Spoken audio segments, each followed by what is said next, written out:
Okay, so this is a small presentation of the game of Lord of the Rings for the class of artificial intelligence. So the first thing you notice, it's a grid. It's a grid-based environment, and the goal of the game is to get Frodo. So let's add Frodo to the game. We'll add hit. Here you go. Now you can see Frodo in this spot, right?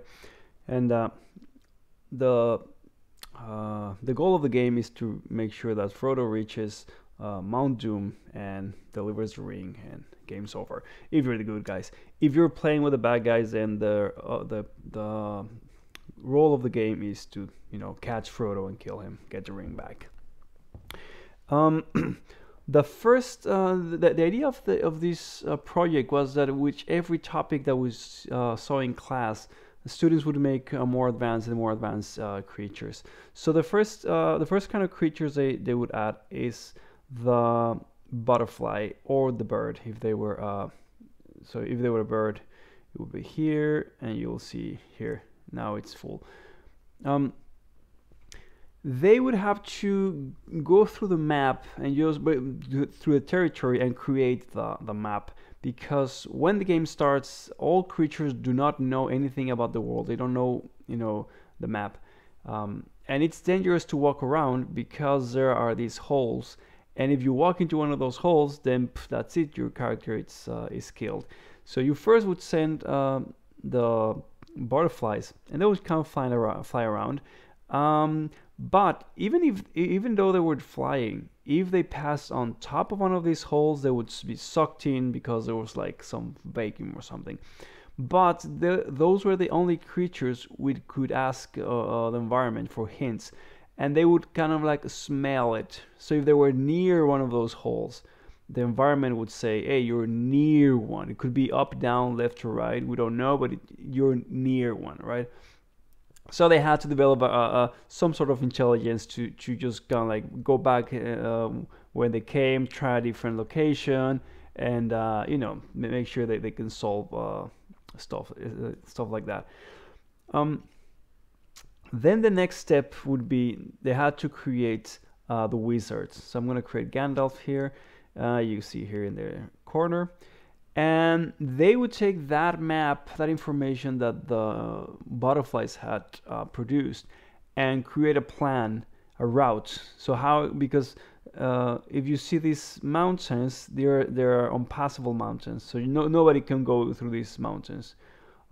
So they had to come up with some sort of route that avoided both the mountains and the holes, obviously, and that got them to Mount Doom right here. So that was the first level. Then the second level was for them to take into account also the territory, because it was not this. You have like a fixed amount of energy, and every time you walk through a territory, you would some energy would be taken off. So if you were walking through grass, it would be almost free. But if you were walking through mountains or through a swamp, then it would take a lot of effort, and then you would die before reaching this Mount Doom. Now the next step we did was we made sure that it was impossible for Frodo to get directly to Mount Doom, even when taking only like the meadow and even though he would die of exhaustion. So he would need to step in one of these inns, right? So then the planning became a little bit more complex, because now it wasn't just a matter of, oh, I'll just go straight right into. So I had to plan, first I go here, I rest in this hotel and get my strength back, then I go to maybe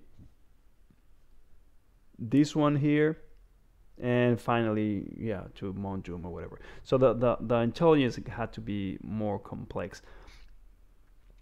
After that, we added we added food. Now creatures had to eat now. So if they didn't eat like in 5 steps, they would die of hunger. And what we did is that there was fruit in every single cell. The characters would find fruit, but there was all sorts of fruit, like different sizes, different colors, different leaves, different heights of the bush, different everything. And they had to figure out which one, and sometimes they ate something, and it was bad for them, so their energy went down instead of going up, right? So that wasn't good either. Uh, so they had to learn from their mistakes and try to figure out what kind of plants, and in every game it would be different. So they had to figure out, oh, red plants with long leaves are poisonous, or stuff like that. And there was like 10 different variables, so it wasn't. It's not very obvious to see, what's the variables that are causing the plant to be poisonous. So they had to create decision trees out of that information. And finally they had to fight, of course.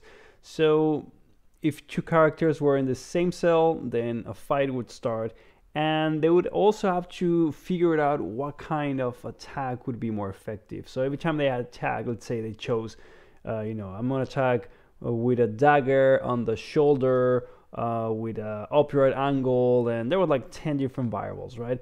And there was just one combination which was the best, and the idea was to get close to that ideal, but there wasn't enough time to go through all of the possible options because there were like billions of possibilities.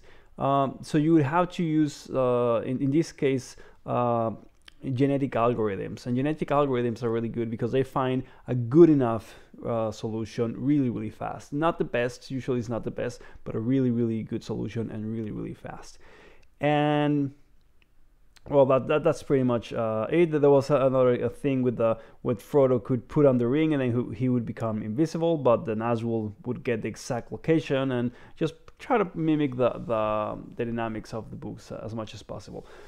The result was amazing. The result was a whole classroom completely motivated. Some of them, a lot of them, went beyond the techniques we saw in the classroom and just investigated research and then came up with their own algorithms. And you could see that they would spend lots of time on this because they were really motivated. And that was a fantastic experience. They learned a lot from it, and I learned a lot from it. That's how I want to end this presentation. So I hope you guys liked it, and thanks for watching.